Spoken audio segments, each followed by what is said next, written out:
Yes. Shalom Bapak Ibu dikasih Tuhan. Ya, terima kasih. Tanpa terasa 1,5 bulan saya dapat kesempatan lagi untuk sharing firman Tuhan.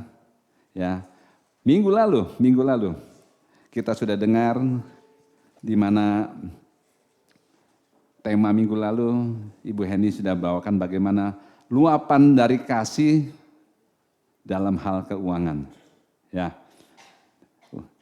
Memang 3 bulan ke depan kita akan berbicara bagaimana prosperity, bagaimana kita hidup dari kemenangan ke kemenangan, khususnya dalam hal yang namanya keuangan. Ya, oke.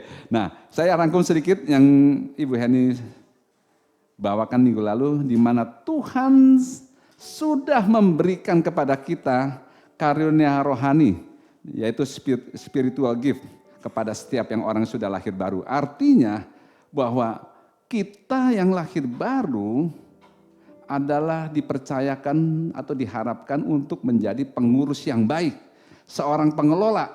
Ya, kita harus tahu juga bahwa tugas yang namanya tugas pengelola adalah mengurus urusan atau harta benda tuannya, pemiliknya yaitu Tuhan kita Yesus Kristus. Apa tujuannya? Supaya waktu Tuhan mempercayakan hal itu kepada kita, artinya Tuhan nggak boleh rugi. Tuhan yang harus diuntungkan. Kalau kita pernah Bapak Ibu baca di kitab Daniel, saya selalu ulang-ulang bahwa kita waktu dikasih kepercayaan mengelola namanya keuangan, ada yang namanya akuntabilitas, pertanggungjawaban.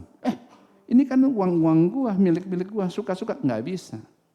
Kita ada dipercayakan oleh Tuhan untuk mengelola sumber-sumbernya Tuhan. Artinya sebagai pengelola sekali lagi bahwa Tuhan mempercayakan semua yang dia punya untuk kita kelola dan dia nggak boleh rugi.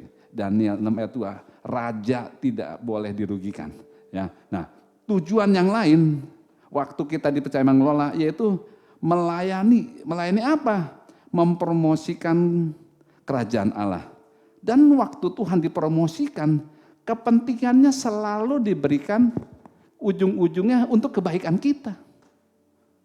Semua yang dia representasikan, dia berikan buat buat yang terbaik itu selalu ujung-ujungnya untuk kebaikan kita. Nah, kalau kita menyadari hal itu dan menyadari bahwa Tuhanlah sumbernya kita. Bukan manusia. Ya, saya ulang ya. Kita harus memfokuskan bahwa sentral kehidupan kita sumbernya adalah Tuhan, bukan manusia.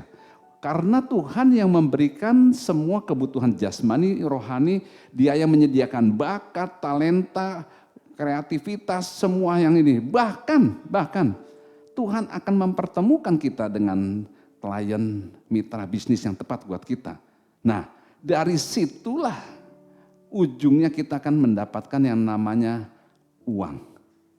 Ya, jadi hidup kita, uang itu minggu lalu dikatakan adalah bagian yang paling kecil. Kalau kita nggak bisa dipercaya dengan hal yang paling kecil ini, sangat sulit kita untuk bisa dipercayakan ke perkara-perkara yang besar. Makanya uang itu bagian terkecil. Nah, dunia menganggap tujuannya adalah uang. Jadi nomor satunya uang, kita enggak. Buat orang percaya, uang itu adalah bagian kecil.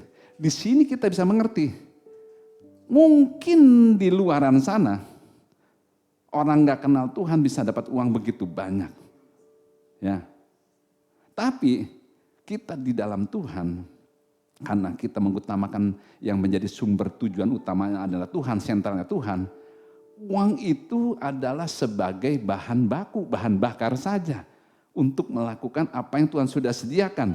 Nah, waktu kita menyadari bahwa kita ini pengelola dan Tuhan percayakan kepada kita dan sumber-sumbernya ada Tuhan, kita ini bukan pemilik, maka Tuhan memberikan semua fasilitas yang tersedia itu seperti firman katakan segala berkat rohani telah disediakan oleh Bapa di dalam kerajaan surga. Artinya kalau Dia kasih kepercayaan, semua tool penyediaan itu ada buat kita. Yang kita perlu tahu bagaimana cara bermainnya. Bagaimana dengan hal-hal itu supaya kalau ada di tangan kita, kita memiliki sikap yang benar terhadap yang namanya uang itu. Ya, karena firman Tuhan katakan akar segala kejahatan adalah cinta uang, bukan uang, cinta uang. Masalahnya waktu kita mencintai uang, uang nggak bisa balas cinta kita. Ya, bisa PHP, bertepuk sebelah tangan. Kamu boleh cinta uang, tapi uang nggak bisa cintai kita, nggak bisa. Ya, nah, makanya betapa pentingnya kita mengetahui yang namanya tentang stewardship, yaitu pengelolaan. Nah, Bapak Ibu, saudara sekalian, ini menurut perspektif saya ya. Jadi di sini dikatakan begini, saya mau katakan bahwa tidak ada hubungan yang pasti antara orang yang punya banyak uang dengan kebahagiaan. Kalau kita di luar dulu, kalau gue punya banyak duit pasti bahagia. Saya mau katakan ya, tidak ada hubungan yang pasti antara punya banyak uang dengan kebahagiaan. Kalau memang betul uang itu sumber kebahagiaan, kita bisa lihat orang yang begitu telah menerima banyak keuangan, yang orang selebriti, olahragawan, negarawan, segala macam, bahkan pengusaha yang punya uang miliaran dolar, mereka kita bisa lihat kebahagiaannya bukan di situ. Bahkan pada waktu kemarin COVID bisa jelas, anak istrinya begitu nggak ada, uangnya disebar dari lantai 59 dan dia terjun. Kenapa? Uang nggak bisa membuat dia bahagia. Nah, di sini perhatikan, kemana uang pergi ditentukan oleh sikap kondisi hati kita. Kondisi hati kita menentukan kemana. Uang ini mau ke sini, ke situ, atau kemana. Tergantung kondisi hati kita. Kita harus bayangkan betapa mengerikannya. Kalau orang yang pegang banyak uang itu, orang yang lagi kesepian, orang yang punya dendam, menyimpan kemarahan, dia menyimpan semua masa lalu yang tidak baik. Artinya mereka tidak mempunyai yang namanya kepenuhan Tuhan, kepenuhan Kristus. Nah, kita bisa lihat di luaran, mereka akan pakai uang itu untuk hal-hal yang bukan dari tujuan Tuhan untuk yang seperti ini. Makanya bilang gini, uang akan ditentukan oleh sikap hati seseorang. Kalau hati orang itu penuhan Kristus, maka bisa dipastikan uang akan bergerak kepada apa yang Tuhan mau. Dan bisa juga sebaliknya. Nah, sekali lagi saya mau ulang bahwa uang adalah hanya memberikan kemampuan atau bahan bakar apa yang ada di hati kita. Kalau hati kita penuh dengan hatinya Kristus, maka dia akan memuliakan Tuhan. Dia akan membawa dampak yang luar biasa. Oleh karena itu, kita harus mempunyai sikap hati yang benar. Jika Tuhan mempercayakan yang terkecil itu uang kepada kita, kita bisa sekali lagi bisa mempergunakan, memposisikan di tempat yang benar. Jadi kalau saat ini ada Bapak Ibu atau saya pribadi belum punya uang, bersyukur. Artinya apa? Kok bersyukur gak punya uang? Benahi hati kita. Jadi begitu uang itu hadir, datang, kita bisa mempergunakannya dengan benar seperti yang Tuhan mau. Ya, oke. Jadi 1 Timotius 6 ayat 9 bilang begini. Tetapi mereka yang ingin kaya terjatuh. Mereka tidak bermaksud untuk jatuh ya. Tapi mereka terjatuh ke dalam pencobaan. Ke dalam jerat, ke dalam berbagai nafsu yang hampa. Yang mencelakakan, menenggelamkan. Dan manusia jatuh ke dalam keruntuhan dan kebinasaan. Kita harus tahu ayat ini katakan bahwa bukan Tuhan yang menenggelamkan manusia. Bukan Tuhan yang menenggelamkan kita. Ya. Tetapi yang menyebabkan keruntuhan kebinasaan adalah apa? Keinginan hati kita untuk menjadi cepat kaya, ya keinginan menjadi cepat kaya, membuat kita jatuh ke berbagai jerat. Saya mau kasih gambar. Kalau orang yang mengejar untuk cepat kaya, ada sesuatu yang luar biasa. Orang nggak bisa lihat. Karena waktu dia ngejar, matanya tertuju kepada yang ini. Coba, mungkin ada gambarnya ya. Saya kasih lihat. Nah, ya, kalau kita fokus hanya mengejar uang, kita nggak bisa lihat di depan ada lubang atau apa, nggak bisa lihat. Makanya waktu orang tuh jatuh dalam berbagai pencobaan, karena matanya tertuju kepada apa yang dia fokuskan itu. Dia nggak lihat ada lubang, ada batu, ada beling, ada apapun yang berbahaya, dia nggak bisa lihat. Karena fokus mengejar terus. Keinginan yang akan mengejar hatinya. Nah, makanya tadi dikatakan di ayat 10 bilang gini, karena akar segala kejahatan adalah cinta akan uang. Bukan uang, tetapi cinta akan uang.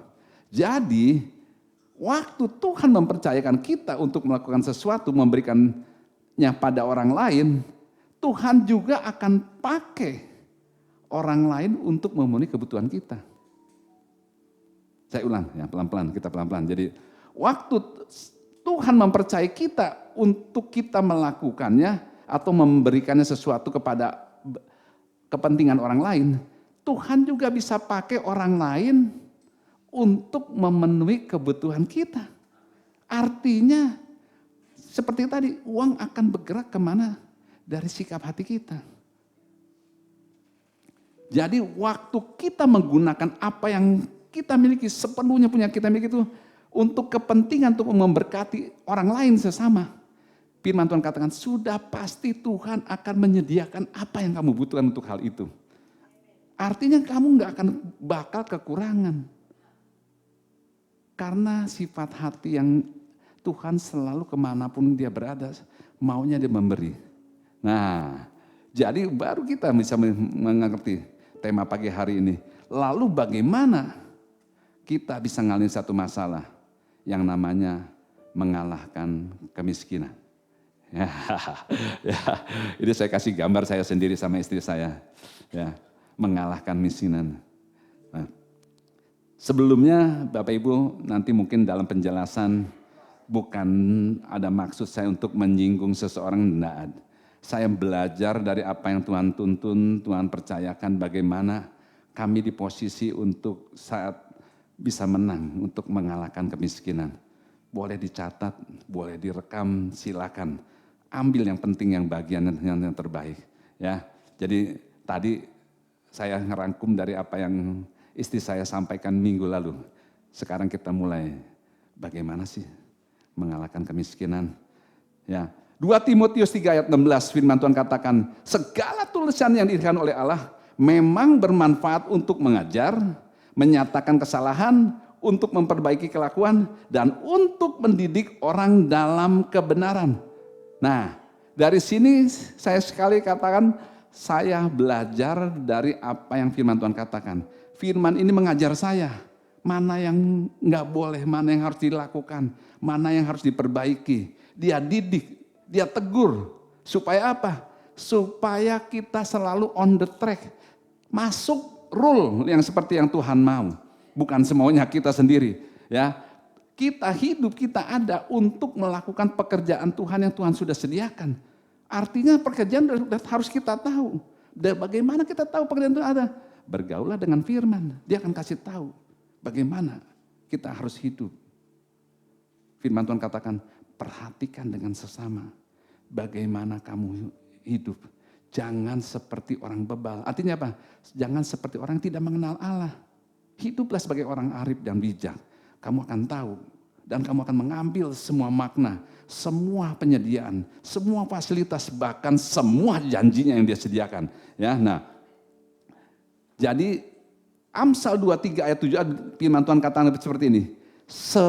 Sebab seperti orang membuat perhitungan dalam dirinya sendiri, demikianlah ia. Ini udah sering dengar ya. Saya coba lihat di terjemahan yang lain, di King James Version bilang gini. Sebab sebagaimana hatinya berpikir, demikianlah ia. Ternyata hati kita bisa berpikir. Orang kok hati bisa berpikir? Kita harus ngerti.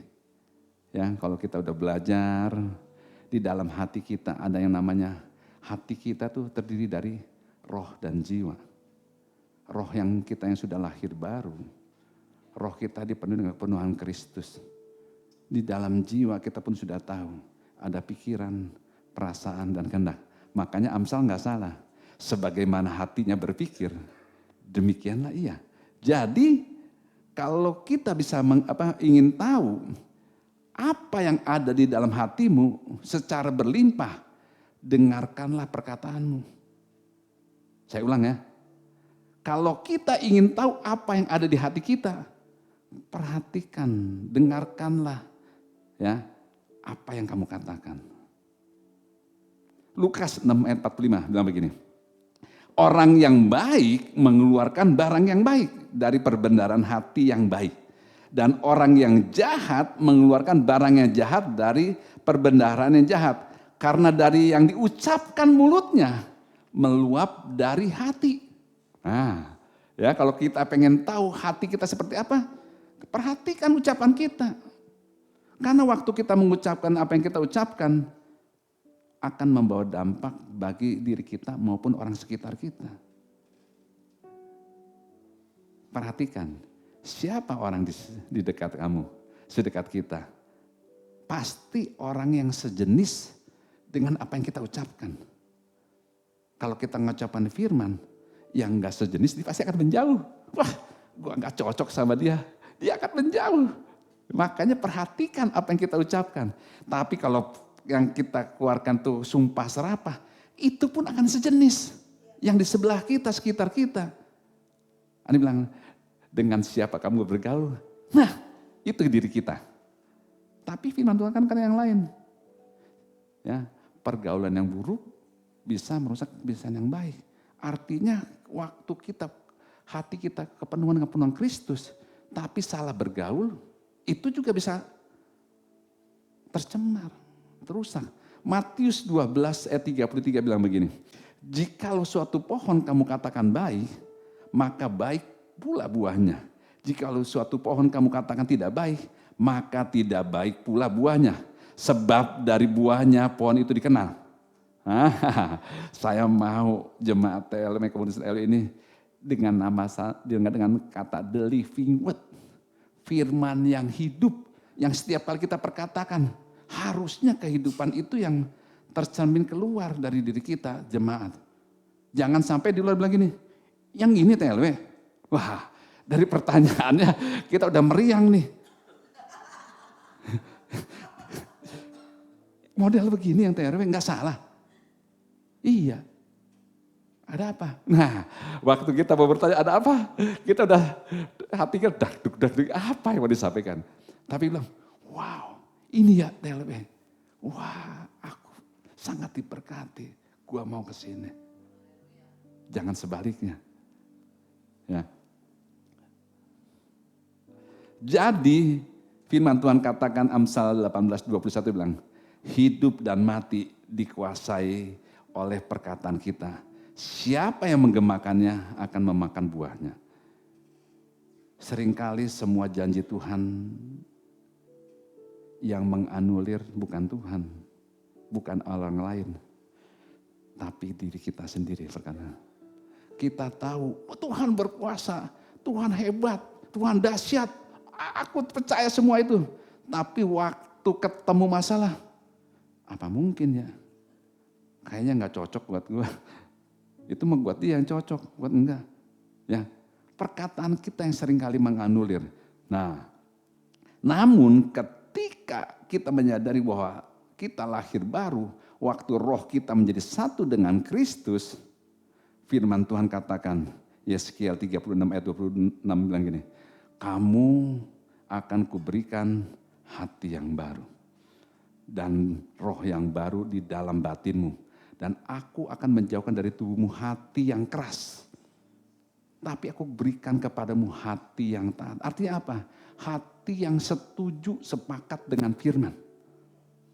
Hati yang baru adalah hati yang terus mengalir kehidupan. Perkataan mengalir membuahkan orang lain sangat diberkati. Makanya firman Tuhan katakan, untuk kita menjaga hati kita. Amsal 4:23 firman Tuhan katakan, jagalah hatimu, jagalah hati kita dengan segala kewaspadaan, karena dari situlah terpancar kehidupan. Wow, jadi begitu berbicara, di sini bicara hati, ternyata kehidupan kita adalah yang kita terima tuh tidak jauh, tidak menyimpang, tidak kemana-mana dari sikap hati kita. Kita akan menerima apakah yang dunia tawarkan, apakah kita mau menerima apa yang Tuhan janjikan, kita mau memilih. Itu tergantung sikap hati kita. Kita nggak bisa menyalahkan atau membandingkan ke orang lain terima, aku enggak. Hati kita lah yang menentukan mau tawaran dunia atau tawaran yang apa yang Tuhan berikan. Makanya dari awal dikatakan Tuhan selalu memberikan kepada kita yang namanya kehendak bebas, free will untuk memilih. Nggak ada bilang kamu harus begini. Tuhan bermain nggak seperti itu. Kita dipulihkan, kita diamaikan dengan Bapa, kita kembali memilih. Untuk kamu kepenuhan seperti yang Tuhan janjikan, atau kamu masih mendua hati atau menyimpang. Saya berharap waktu kita belajar firman Tuhan ini, kita ambil keputusan. Aku akan mengambil maksimal. Seperti yang Tuhan siapkan bahwa aku akan maksimal bersama Tuhan. Ya, nah, karena dalam posisi inilah pada dasarnya orang percaya, orang yang lahir baru selalu yang namanya ingin bermurah hati. Nggak mungkin orang yang sudah lahir baru dia akan pelit. Nggak mungkin. Karena orang yang kepenuhan orang lahir baru artinya tadi dikatakan bahwa rohnya menjadi satu dengan roh Kristus. Hatinya telah diberikan hati yang baru. Artinya semua sifat karakter Allah ada dalam diri kita. Coba lihat di Alkitab. Kemanapun Tuhan pergi, dia selalu memberi. Memberi apa? Memberi kesembuhan, memberi kelimpahan, memberi apapun yang diperlukan oleh manusia. Artinya memberi. Generous, murah hati. Kalau kita nggak memiliki sifat itu, jangan-jangan ada yang miss. Di mana missnya? Kalau kita tahu missnya di mana, kita nggak mungkin hidup di bawah standar, biasa-biasa, apalagi di bawah standar. Nggak mungkin. Karena Yeremia 29:11 katakan, aku tahu rancangan apa yang ada padaku mengenai kita semua. Sebutin nama kita semua. Rancangan damai sejahtera. Bukan rancangan kecelakaan. Apa yang artinya kecelakaan? Kamu bangkrut, kamu ngalami pailit, kamu ngalami hal yang buruk. Tetapi masa depan yang gilang gemilang, penuh harapan. Artinya ada sesuatu yang wow, yang Tuhan sediakan yang bukan biasa-biasa. Kalau itu nggak terjadi, di mana yang menjadi penghambat? Sebentar kita belajar. Nah, seringkali yang menjadi kendala orang itu nggak bisa bermurah hati atau giver, yaitu yang namanya kemiskinan. Nah, yang kita bahas. Bagaimana kita ngalahin kemiskinan ini? Ya, seringkali yang menjadi kendala buat mereka-mereka adalah kemiskinan. Saya mau katakan, miskin di sini bukan berarti tidak punya uang saja. Melainkan kondisi pikiran. Orang bilang, waduh miskin. Langsung konotasinya nggak punya duit. Nah, kalau kita dengar nama pikiran, artinya kembali pola pikir menjadi spotlight, menjadi tempat yang paling menyala, yang harus menjadi titik terang kita untuk bermain di situ. Makanya Roma 12:1 bilang, janganlah kamu menjadi serupa dengan dunia ini. Berubahlah dengan paradigma yang baru. Pola pikirmu diubahkan. Artinya waktu kita masuk menghadapi sesuatu pun pola pikir kita harus berubah. Dalam pekerjaan, dalam pelayanan, dalam bangun hubungan, pola pikir harus berubah. Ya, nah, karena di luaran sana banyak mereka yang beruang, bukan beruang ya, beruang.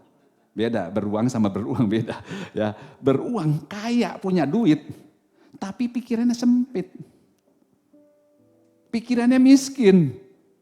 Nah, Dan ujung-ujung manifestasi sehari-harinya, ujungnya medit. Orang Sunda bilang, orang Jawa bilang, ya saya ulang. Di luaran sana banyak orang kaya, wah sangat kaya, tabungannya banyak, depositnya banyak, properti banyak, punya macam-macam.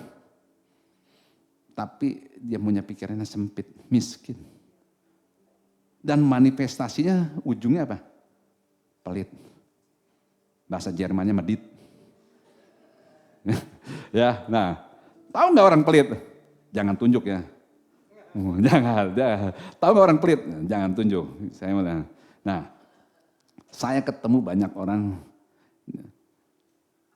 tidak suka dengan namanya kemiskinan. Tapi saya juga banyak ketemu mereka bersaksi, dulunya miskin, sekarang jadi kaya. Saya mau kasih tahu sama Bapak Ibu, memang menjadi orang kaya lebih enak daripada orang miskin. Iya, nggak usah dibuktiin. Memang lebih enak orang kaya daripada orang miskin. Ya, nah, tetapi yang harus kita ketahui, kemiskinan tuh sumbernya dari mana? Yang pertama saya mau bagikan. Kemiskinan bersumber dari cara berpikir yang sempit. Apa artinya berpikir yang sempit? Orang yang berpikir sempit, orang itu selalu memikirkan kepentingan diri sendiri. Pikirnya sempit. Ya, makanya dunia ini mengajarkan dalam gimana? Saya lagi pegang iPad. Saya punya iPhone. Ya. Kalau saya mau foto, selfie, buat diri saya sendiri. Ya, kalau saya mau menunjukkan kehebatannya, show me. Nah, saya pamer buat diri saya sendiri, mementingkan diri sendiri, walaupun kaya, tapi pikirnya sempit, hanya untuk kepentingan diri sendiri. Nah, orang-orangnya jenis begini selalu cenderung yang namanya aji mumpung. Mumpung ditraktir, mumpung diajak, mumpung dibayarin, ya, mumpung, wah semuanya mumpung. Nah, orang-orang jenis ini sangat susah keluar dari kesulitan dan kekhawatiran. Akhirnya orang-orang ini pun akan sulit untuk yang namanya giver, memberi. Sulit. Mereka akan selalu merasa kurang. Mereka merasa akulah orang yang perlu dibantu. Dan yang paling menyolok apa? Dia selalu menyalahkan orang lain. Ini salahnya pemerintah. Kenapa pemerintah nggak menyediakan, mencukupi, mendanai, memfasilitasi supaya saya bisa hidup makmur sebagai masyarakat di Indonesia yang katanya kaya. Wah, dia nyalain. Ini salahin mertua. Mertua disalahin bisa juga. Ini salahin orang tua, salahin semua disalahin. Dan merasa dirinya benar, yang perlu ditolong, dibantu. Dan semua itu dia harus bertanggung jawab. Nah, diri saya, wow, itu namanya apa? Orang yang mempunyai pikiran sempit pasti sangat sulit untuk dia keluar dari kemiskinan. Nah, itu kan di Indonesia, enggak. Di luar negeri juga sama, ya. Kalau kita keluar negeri, apalagi sekarang, pasti di Amerika, enggak, di Amerika sekarang lebih kondisinya jauh lebih nggak baik deh, lebih dari Indonesia sangat berbeda. Wah, di luar negeri dia bilang, di pusat-pusat kota sekarang ini sangat banyak ditemukan homeless. Ya, pada ngejajar di situ. Padahal di negara yang makmur itu apa? Dikasih, ayo. Di Indonesia misalnya tadi protes, aku nggak dikasih, nggak diberikan segala macam. Ini negara kaya, disantunin, dikasih. Tapi mereka lebih memilih untuk di toko butik yang terkenal dia diem. Tangan tinggal begini. Memilih jadi pengemis. Dan yang paling heboh, yang melakukan hal itu siapa? Anak muda. Yang masih muda, yang masih fit, fisiknya bagus, stamina-nya masih oke. Tapi dia memilih jadi patung di toko butik terkenal. Kalau di Indonesia banyak ya, di pinggir jalan. Dia cat putih, silver. Kalau di sana, karena cuacanya dingin, dia pakai perlengkapan. Kalau firman Tuhan perlengkapan senjata Allah. Untuk menangkal dingin dia pakai mantel yang tebal. Mau dingin dia begini. Di sini dia cat hitam, panas, dia jemur pinggir jalan tetap tenang. Saya bilang, wow, mau negara panas, negara dingin, tetap. Kalau pikirannya sempit, dia memilih untuk menjadi homeless. Jadi artinya bukan negaranya, bukan rasnya, bukan sukunya, tetapi pola pikirnya yang membuat dia miskin.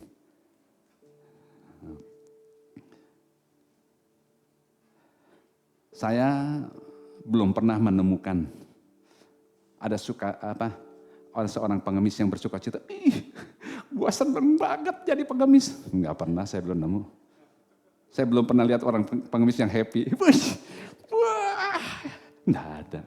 Walaupun kita dengar di negara kita ada namanya kampung pengemis. Ya. Pernah dengar Bapak Ibu? Rumahnya 2 lantai loh. Full keramik. Nanti lihat di Google. Kampung pengemis. Ada bulan-bulan tertentu di kota besar. Untuk mengemis. Jadi artinya orang miskin itu bukan selalu orang gak punya uang.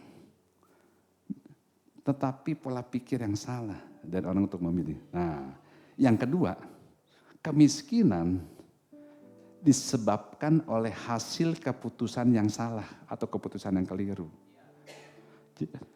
Orang jenis ini diberi bantuan seperti apapun, berapapun, dia akan tetap kekurangan. Saya pernah dengar ya cuplikan dari CNI, salah seorang konsultan keuangan namanya Don McKinney ya. Dia seorang konsultan keuangan, juga penulis buku. Mungkin betul nggak, saya lupa. Mungkin CNI Don McKinney ya. Di bukunya judulnya apa? The Last Lesson from the Lottery. Nah, kenapa buku ini mengatakan gini? Jadi ada kalau di majalah itu dikatakan waktu orang itu menerima lotre, ternyata setelah 2 tahun kehidupannya lebih buruk dari sebelumnya. Lebih buruk, bukan lebih baik. Ya. Jadi tiba-tiba setelah 2 tahun mereka bangkrut, menderita, bahkan lebih buruk dari sebelumnya. Mereka frustasi, ada yang mau bunuh diri, bercerai, dan sebagaimana keputusannya. Kenapa hal itu? Mereka nggak suka dengan keadaannya sekarang, karena setelah mendapatkan uang begitu banyak. Ada slogan dibilang, isikam, isiku. Jadi segala sesuatu yang datang dengan cepat, dia akan keluar juga dengan cepat. Cepat ya, dengan nah, kalau minyak angin bablas angin ini bablas duitnya. Habis duitnya. Jadi firman Tuhan kata Amsal bilang, orang yang mengumpulkan sedikit demi sedikit bertambah kaya. Kalau tiba-tiba blek $2 juta. Nah, ya, kenapa dia bisa menjadi tiba-tiba menjadi depresi, ketakutan segala macam? Itu seperti orang yang nggak pernah latihan barbel, tiba-tiba dia mau ngangkat subwoofer, dia engset copot langsung ya, merasa kuat walaupun badannya gede tapi ototnya nggak pernah dilatih.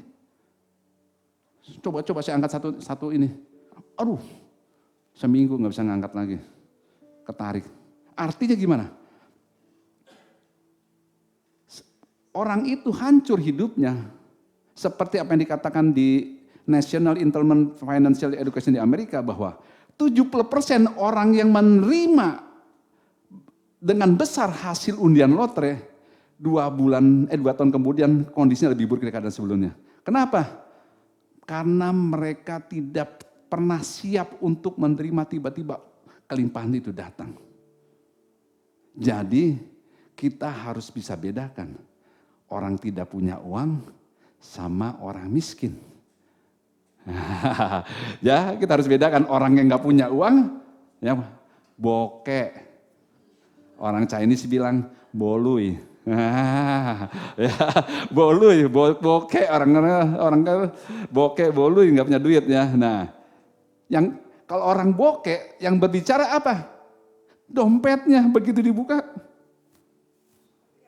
nggak ada isinya. Dompetnya sih tebel, isinya nota-nota doang, tapi nggak ada isinya. Ya, bokeh. Saya pernah mengalami bokeh.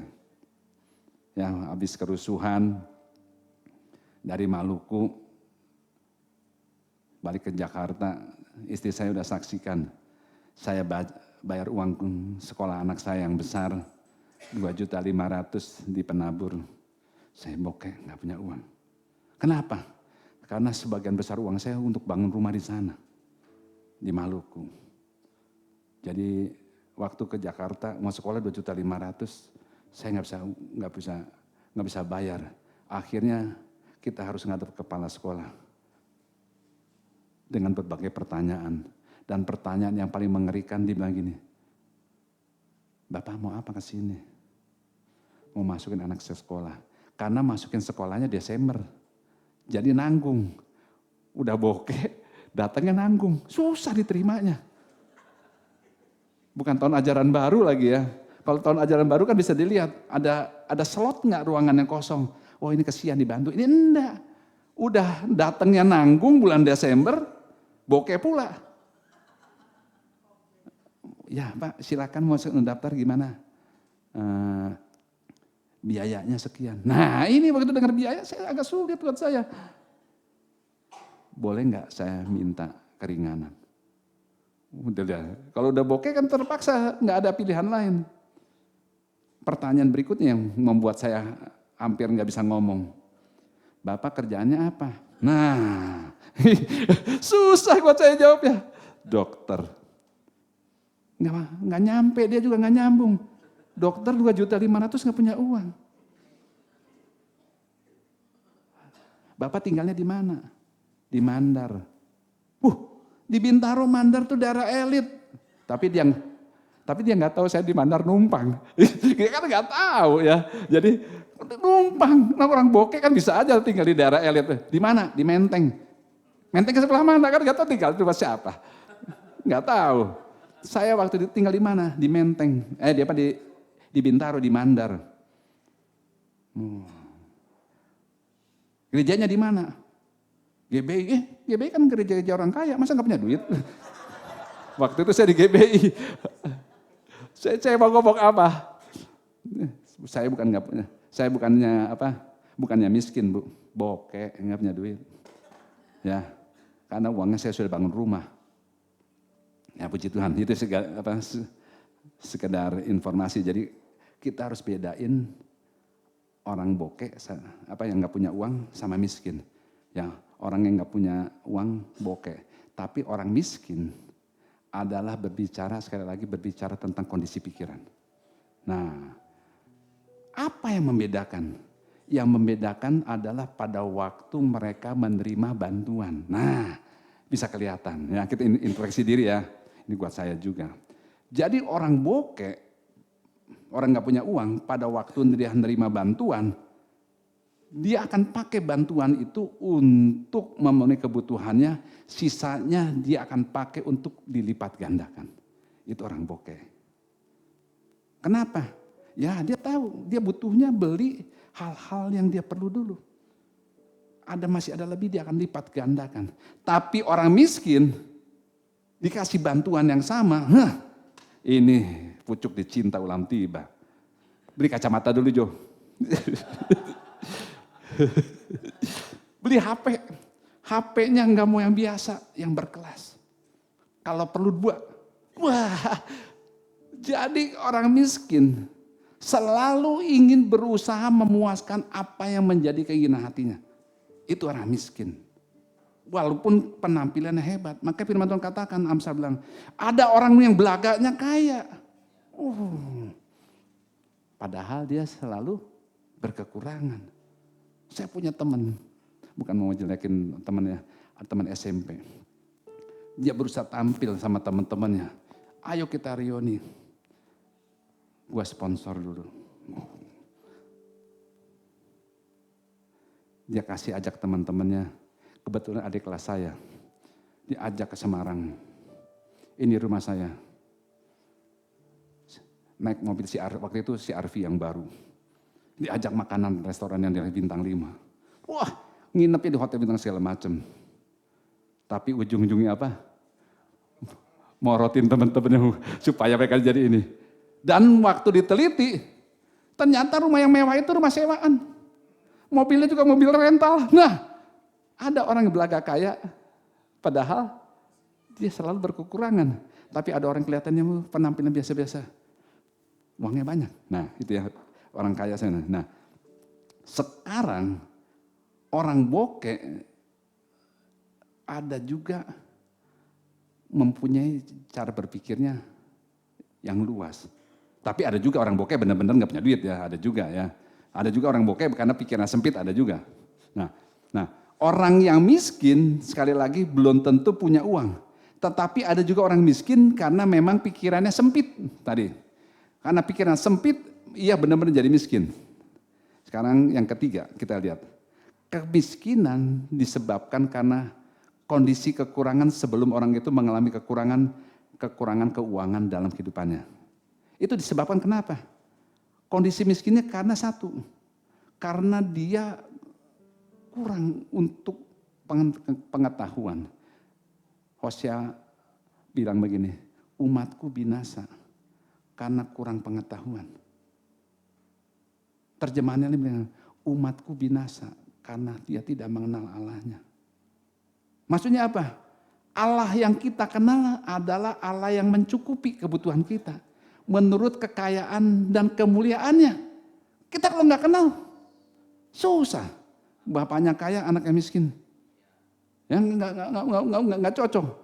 Padahal Tuhan tahu rancangan apa yang terbaik. Karena nggak kenal, karena nggak tahu, kurang pengetahuan, karena nggak tahu janji Tuhan apa, akhirnya kita terus minta Tuhan berkati Tuhan. Padahal Pak Dovi udah ngajarin, I am blessed, aku diberkati.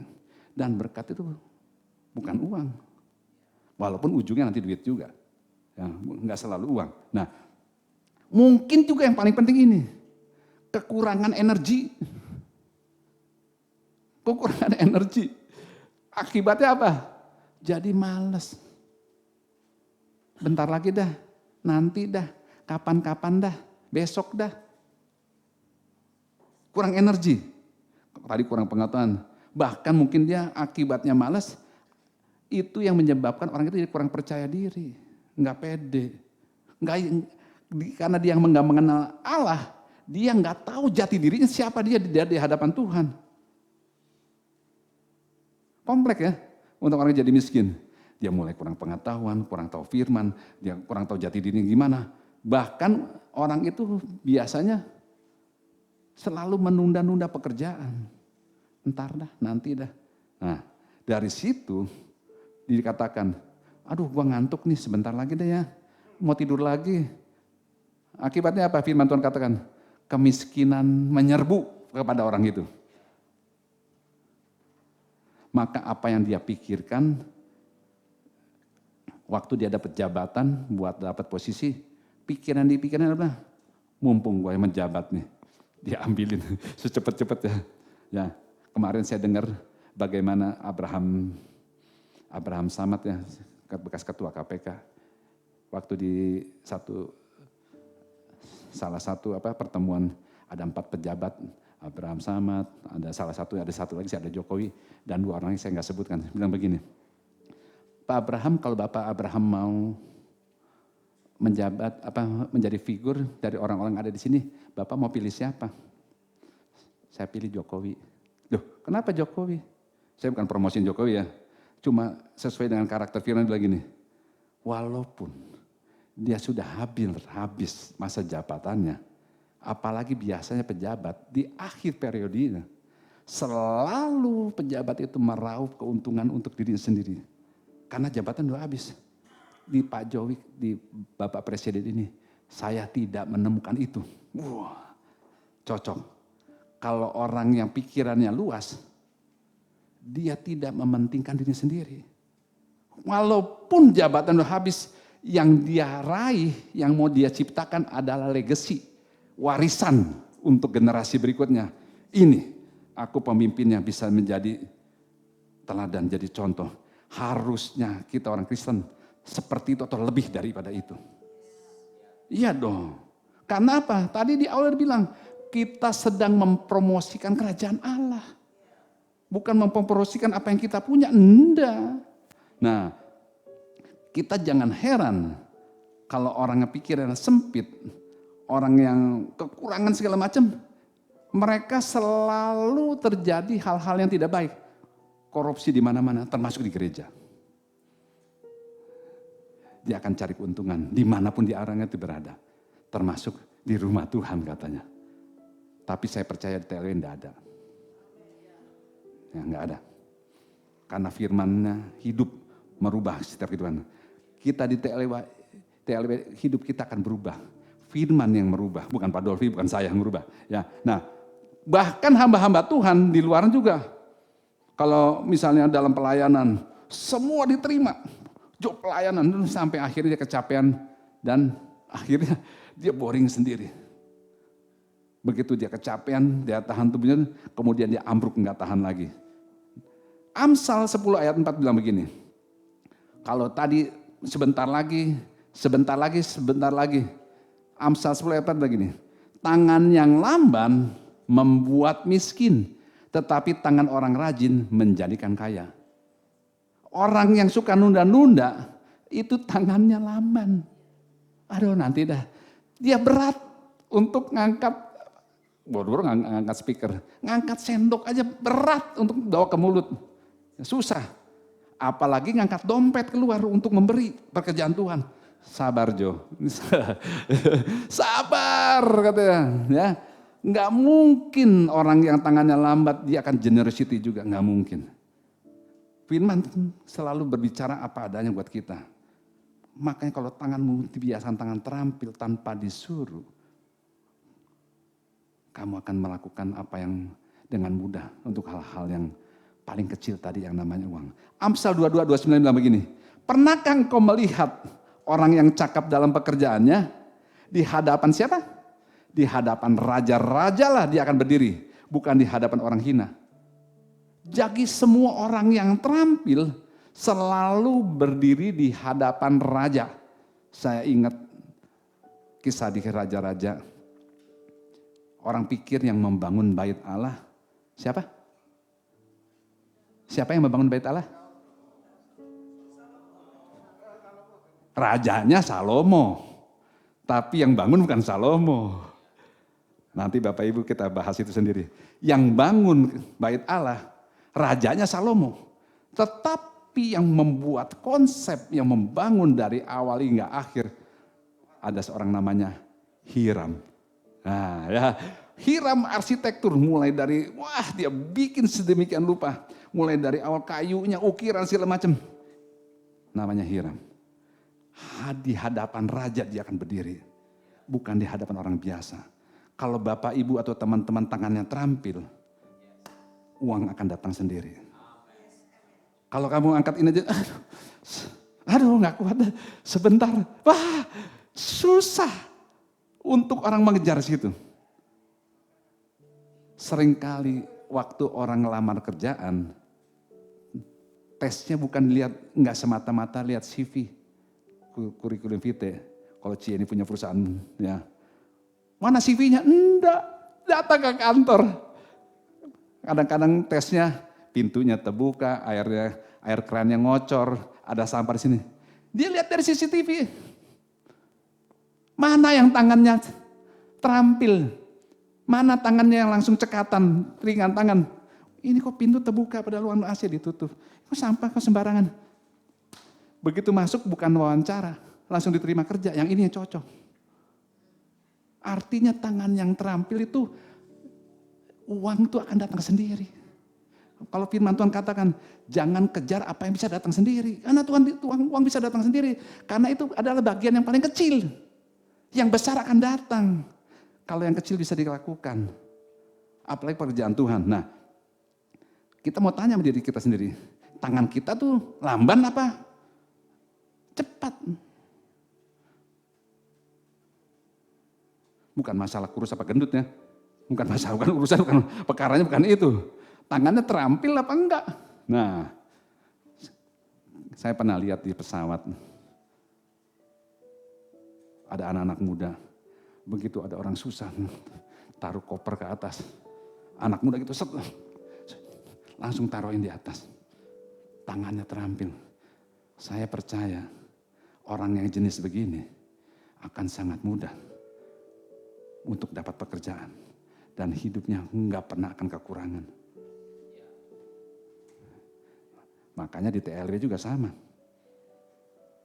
Saya bisa melihat mereka yang tangannya terampil tanpa disuruh, tanpa diperintah. Di hadapan raja dia akan berdiri. Bukan di hadapan orang-orang hina. Ya, makanya volunteer tersedia terbuka. Bukan sebagai suatu paksaan. Saya pernah lihat, saya senang bagaimana peristiwa-peristiwa yang penting. Ada satu pom bensin. Nah, pernah dengar gak? Satu pom bensin. Para miliarder, para pengusaha yang hebat, dia merekrut karyawannya dari pom bensin. Gimana caranya?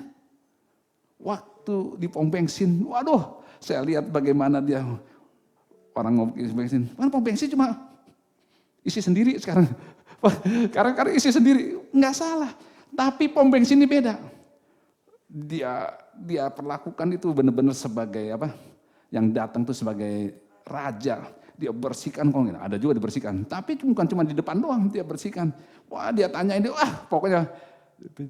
Dan banyak orang melamar di pom bensin itu. Karena begitu dia ada masa tenggang sekian bulan, orang langsung ambil. Dan karakter, attitude semua ada di situ. Pom bensin. Bahkan saya menemukan dari seorang teman waktu saya di Ambon. Dulu di Ambon dia punya toko yang namanya toko sembako. Sebagai gelarnya dibilang gini, dia dikenal sebagai encek bawang. Encek itu bos bawang, bawang merah. Kenapa disebut bos bawang merah? Jadi dia waktu turunin bawang merah itu dari kapal, begitu truk pertama lewat, dari baunya dia bisa tahu, wah kita rugi kali ini. Kok rugi? Lu tahu dari mana? Dari baunya gue tahu rugi nih. Truk kedua, waduh rugi lagi. Karena kelamaan turun dari kapal, bawangnya udah pada rusak. Begitu truk keempat, yang ini untung. Makanya dikasih gelar encek bawang. Dari baunya dia tahu ini untung atau rugi. Wah. Lalu kerusuhan terjadi. Dia kabur ke Surabaya. Pergi. Di Surabaya mulai dari usaha dari nol lagi. Dia mulai balik ke Ambon tapi untuk setelah normal untuk jualan minyak. Udah gak bawang lagi karena minyak. Pakai tongkang kecil, pakai drum-druman. Bapak Ibu, dia lihat anak buahnya yang mulai dari kecil jual drum-druman gitu, adalah yang ngangkat selang, ngisiin. Mulai dari drum naik jadi tongkang. Orang itu tetap ngisiin. Udah dari tongkang lama-lama tanker. Sekarang di Surabaya saya dengar waktu pernikahan anak Pak Kris bilang begini, tanker kita sekarang 20. Kira-kira yang dipilih jadi direkturnya siapa? Yang tukang angkat selang. Wow, saya kaget. Kok kenapa pilih dia? Dia yang tahu dari awal, gue kondisinya seperti apa. Masa gue pilih direktur yang lain yang tahu cuma CV-nya doang. Dia tahu bagaimana memindahkan mana supaya gak kececer gimana caranya, dia yang tahu. Gue pilih dia jadi direktur untuk bagian ini. Waduh, Bapak Ibu, teman-teman. Jangan minder, jangan merasa hina dengan posisimu yang ada sekarang. Mulai dari setiap perkara yang kecil, itu Mamon akan datang mengejar kamu. Bukan kamu kejar, dia akan kejar kamu. Posisi akan datang dengan sendiri. Tangan yang cekatan, di hadapan raja kamu akan berdiri. Nah, ya saya percepat.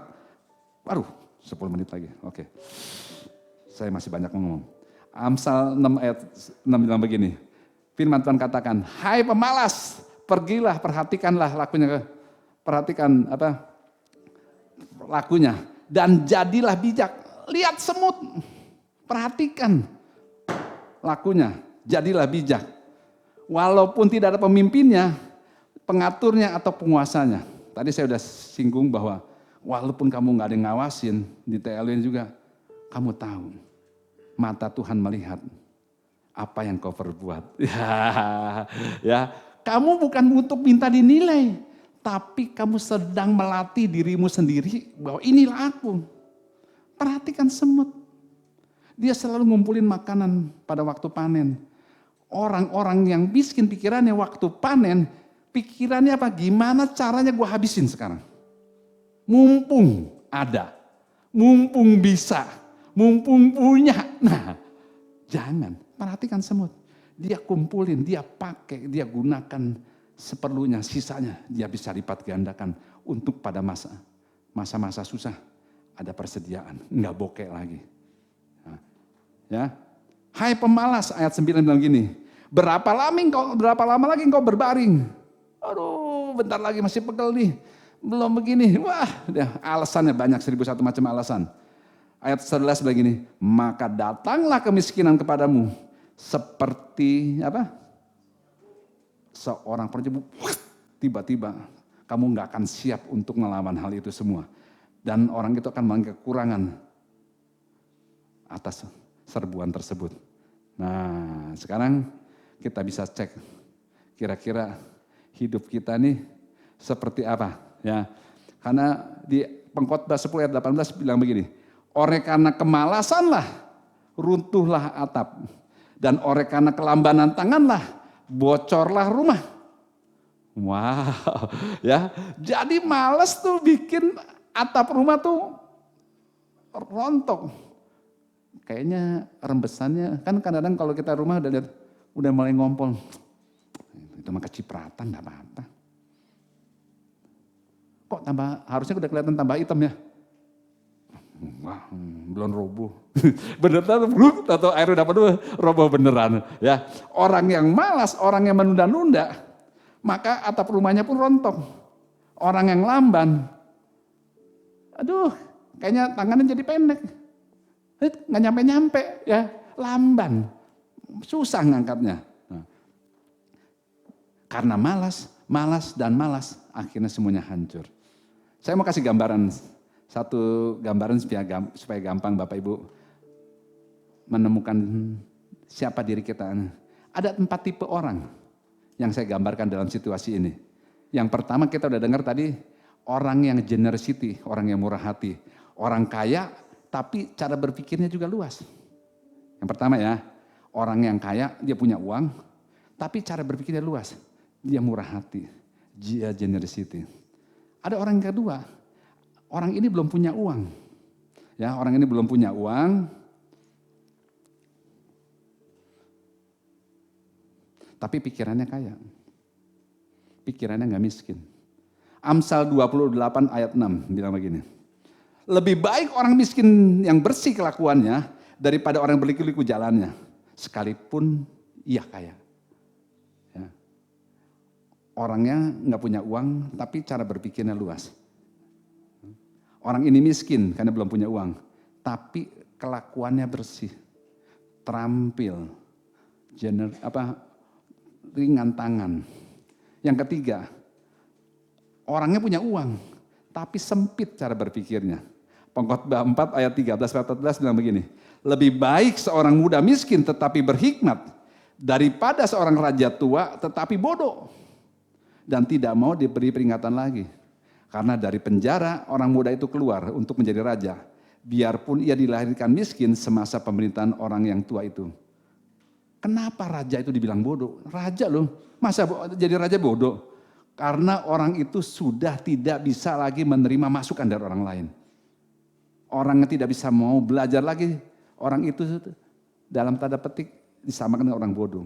Sekalipun dia kaya, sekalipun dia punya kedudukan, selama orang itu tidak bisa menerima masukan orang lain, orang itu miskin. Nah, sedangkan orang yang miskin tadi, seperti orang yang dipenjara, dibatasi. Mungkin saat ini kondisinya miskin, tapi karena cara berpikirnya luas, begitu keluar dari penjara, dia bisa menjadi raja menggantikan posisi orang raja yang tua itu, yang bodoh, yang itu nggak mau berubah lagi. Dan yang keempat, orang udah nggak punya duit, miskin pula cara berpikirnya. Ya, yang keempat ini udah bokeh, miskin juga cara berpikirnya. Nah, Amsal 13 ayat 7 bilang begini, tadi udah ada orang belaga kaya tetapi tidak punya apa-apa. Ada pula yang pura-pura miskin banyak ya. Nah, egonya selalu ini. Dari keempat itu tiba-tiba datang ke all you can eat.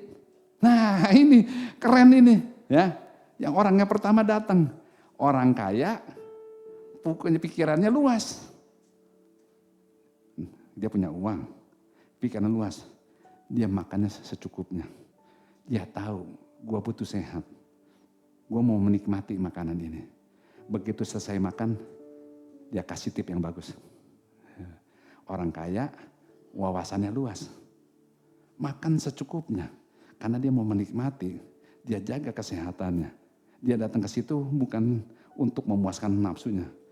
Datang orang yang kedua, nggak punya duit, ya, tapi pikirannya luas.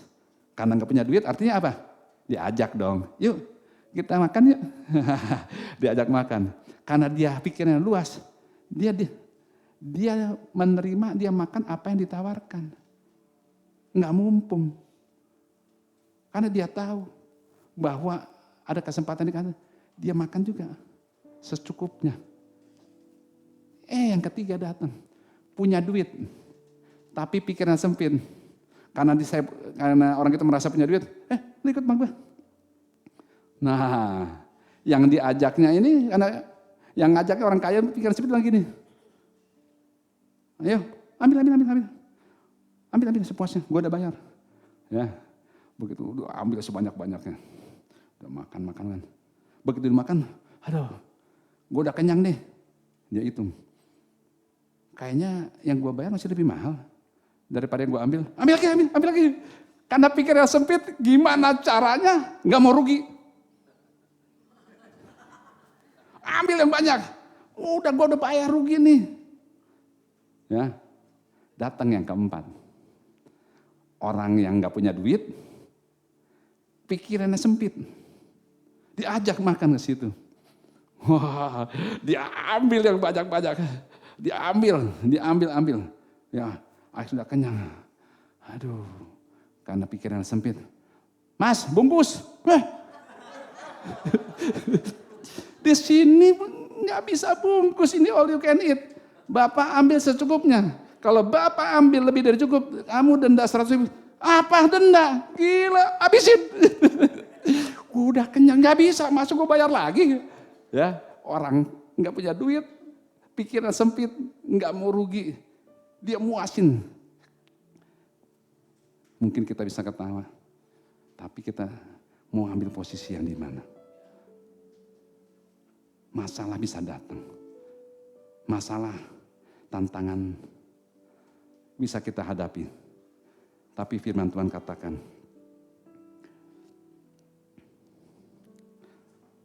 Tuhanku, Allah yang kaya, akan mencukupi semua kebutuhan kita menurut kekayaan dan kehormatannya. Ya, jadi kalau saat ini kita belum punya uang, namun kita ringan tangan, pada saat bantuan itu datang, kita hanya bokeh sementara. Saya pernah ngalami namanya bokeh, bukan hanya di waktu di Mandar. Saya mau kasih lihat. Waktu saya baru lulus jadi dokter pun posisi saya seperti ini. Coba tampilkan, ya coba. Nah, ini rumahnya. Wah, orang Pak Iwan enak, jadi dokter segala macam. Iya, dokter belum tentu juga nggak bokeh. Saya juga pasti sempat bokeh. Kenapa? Rumahnya seperti itu. Ini rumah sewaan juga. Gaji kita 64.800.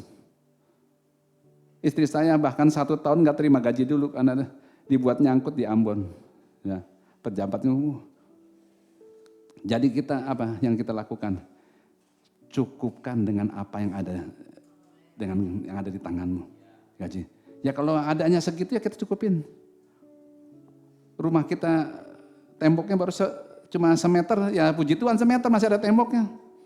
Ya, Walaupun waktu kita tepok, buk, grrr, ada urapan khusus rumahnya. Jarang-jarang punya rumah bisa ditepok. Waktu kita makan, tiba-tiba ada yang jatuh. Astaga, itu pelepah pohon sagu pada jatuh. Bukan abon ya Bapak Ibu ya. Kalau abon kita bisa tuh. Waduh. Apa menjadi masalah? Kita tutup. Kita janganlah mulut kita keluar perkataan sungut-sungut. Waktu kamu ngadapin yang tidak baik, kita tahu. Ini hanya sementara. Pikiran kita yang terbuka untuk menghadapi itu semua. Firman Tuhan katakan yang lain dengan dalam Kristus kita akan lebih dari pemenang. Karena Yesus yang berperang atas kita. Dia yang kaya rela jadi miskin. Supaya kita yang miskin jadi kaya. Miskin dalam hal ini bukan berarti kita miskin pikirannya. Cuma sekarang ini belum punya uang. Ya, mulai sekarang ini yang masih bokeh bisa tersenyum. Ya, artinya tepuk tangan buat Tuhan Yesus. Tapi kamu punya pikiran yang kaya karena pikiran Kristus ada di dalam diri kamu. Firman Tuhan katakan, pikirkanlah semua yang baik, semua yang suci, semua yang patut dipuji, sedap didengar, dan sebut kebajikan. Itulah semua pikiran Kristus. Pikirkan. Sekarang dia ada dalam sama kita ada di sini. Apa yang jadi kebutuhan kamu? Ingat janjinya. Waktu benar-benar menghimpit masalah, firman Tuhan katakan, jadilah tenang supaya kamu bisa berdoa. Artinya apa? Setujulah dengan firman. Waktu kamu dengan naikkan doa kamu, setujulah dengan firman. Kamu akan tampil lebih dari pemenang. Karena waktu dia berfirman, artinya dia sanggup menggenapi apa yang difirmankan. Bagian kita adalah ambil bagian untuk percaya di situ. Nah, yang terakhir Bapak Ibu, 3 Yohanes 1 ayat 2 bilang begini. Saudara-saudara kekasih, aku berdoa semoga engkau baik-baik saja. Engkau sehat-sehat saja dalam segala sesuatu. Sama sepertimu baik-baik saja. Dalam New James King James Version bilang begini. Yang kukasih aku berdoa supaya engkau berkelimpahan dalam segala hal. Dalam kesehatanmu sama seperti jiwamu berkelimpahan. Wow, ya. Jadi Tuhan berdoa buat kita. Jadi rubah cara berpikir kita. Waktu kebutuhan kita begitu mendesak, begitu banyak. Ini saya munculkan satu gambar lagi yang terakhir, benar-benar terakhir. Tadi agak terakhir, ini paling terakhir. Ya, ini momentum buat saya. Waktu saya bokeh. Waktu saya ke mall nggak berani. Istri saya ulang lagi ceritanya ya. Masih ada 5 menit. Waktu saya benar-benar bokeh, istri saya bilang, kita ke Plaza yuk. Ya, waduh, mumpung dia nggak ada di sini. Bapak istri saya lagi melayar saya. Bapak Ibu, kalau kita ke Plaza, ke mall, kalau kita punya dompet, firman Tuhan katakan begini, maka tegaklah kepalaku. Ya, kalau ada duit ya. Tapi waktu kamu diajak ke mall, kamu tahu dompetmu bokeh, nggak ada. Aduh, kepala pun susah diangkat. Jangan lihat-lihat kiri kanan. Jalan lurus. Ya. Tapi puji Tuhan, istri yang cakap, siapa yang mendapatkan? Dia ngajaknya ke toko buku rohani. Ya. Puji Tuhan, istri saya ngajak ke toko buku rohani, nggak ke toko baju. Apalagi toko perhiasan, aduh. Puji Tuhan. Ya. Makanya istri yang cakap disayangi suami. Ya. Dia bilang begini, jangan lihat besarnya kebutuhan kamu. Memang saat itu saya begitu butuh yang namanya uang. Buat bayar uang sekolah 2.500.000 nggak bisa. Saya malu nggak ada kepala sekolah. Di Bintaro belum dapat, disuruh ngadap ke Tanjung Duren ke pusatnya, penabur di sana. Ditanyain dengan pertanyaan yang sama. Itu membuat kalau pertanyaan yang sama disampaikan lebih dari satu kali, artinya itu tuh benar-benar menjadi perhatian khusus. Dan itu melekat buat saya, jadi momentum. Tapi ayatnya bilang gini, jangan lihat besarnya kebutuhan kamu. Tapi aku butuh duit Tuhan. Iya aku tahu. Kalau kamu melihat selalu melihat kebutuhan kamu akan menyalahkan Tuhan. Situasi itu akan menghimpit iman kamu. Seperti benih firman yang dijepit di batu, di semak berduri. Kamu akan menyalahkan Tuhan. Dan iblis akan ambil keuntungan dari sikap hati kamu yang gak bisa bersyukur di saat itu. Aku butuh duit, aku tahu. Tuhan bilang, aku berjanji kepadamu. Menuntunmu selangkah demi selangkah. Bukan sekaligus. Ya mungkin lewatin proses itu. Saya ditampung ngontrak. Belum gak kerja 7 bulan. Bapak Ibu ada yang pernah gak kerja? Saya bisa ngerasain yang namanya gak kerja. Apalagi saya sebagai kepala rumah tangga, apalagi saya sebagai dokter. Waduh, itu berat. Tapi kembali dari awal kita berdoa. Firman Tuhan adalah jawaban.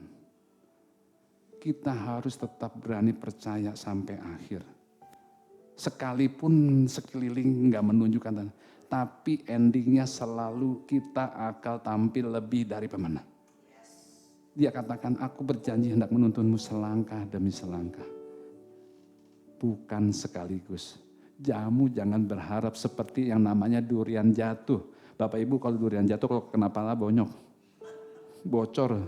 Dia akan tuntun kamu selangkah demi selangkah. Dan yang terakhir dia bilang gini, setiap langkah yang kamu lalui adalah mujizat. Kenapa? Karena di tengah-tengahnya dia bilang gini, kemenanganmu bukan terletak pada siapa diri kamu. Kemenanganmu terletak pada kesetiaanmu untuk percaya pada firman. Saya undang semua bangkit berdiri.